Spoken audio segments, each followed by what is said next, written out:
Hi there, this is Jonny Miller from Point Blank Online Music School, back once more to show you some cool tricks with Ableton Live 8. Sounds, samples, and today Midi files from clickproduce.com. So the sun's out in London, it's a lovely sunny day today, I'm feeling summery and I want to put together a little dubstep, soulful, summer dubstep track. And I've got a little beat here I've got ready to go.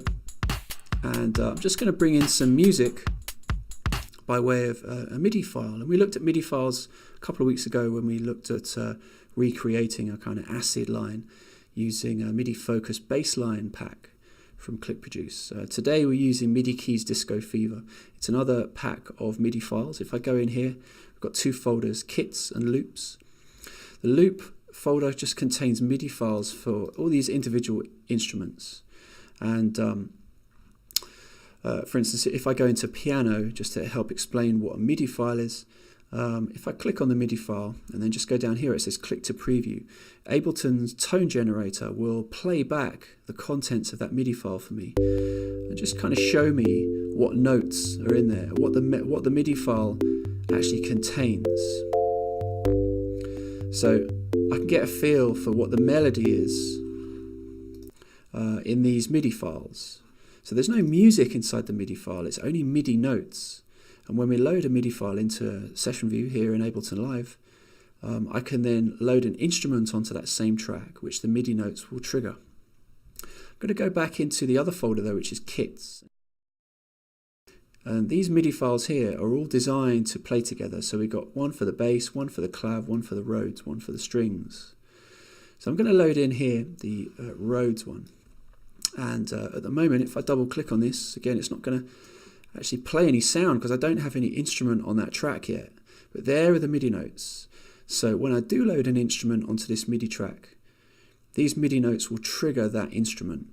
So let's do that. I'm in Ableton Live, so I'm going to go up to Electric, which is part of the Live 8 suite. It's one of the synthesizers that come bundled with the Live 8 suite product. If I go in here, we've got an MK. And this is these are some Rhodes, some Fender Rhodes presets. And I'm just going to load in keys casual onto that Midi track. So this is the electric device, the electric synthesizer, designed to emulate the sound of an electric piano.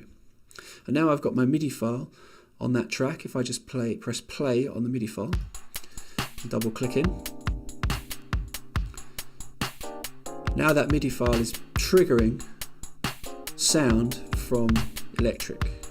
Let's turn the beat off for a second. Just bring this up in volume. So the Midi notes are just triggering the electric piano now.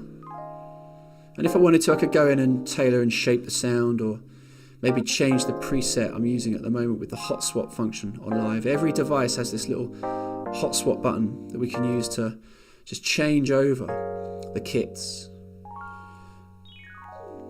That's nice. Okay, so I'm going to stick with this one actually, casual pan. And let's affect this slightly. I'm going to load in a chorus on here, just to give that Rhodes a little bit of stereo width and warmth. And also, let's put a filter on this too, because that sounds really nice on electric pianos. Just going to put that there. And filtering electric pianos is a really nice thing to do. Let's put the beat on now.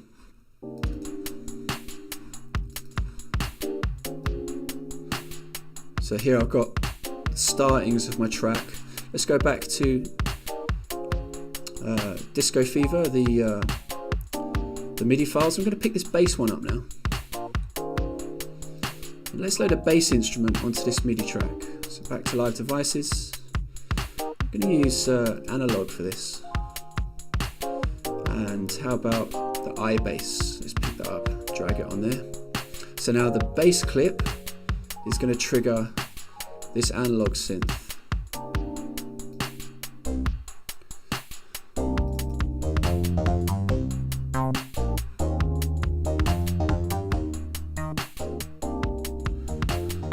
So because these two Midi files have come from the same kit, they work perfectly together.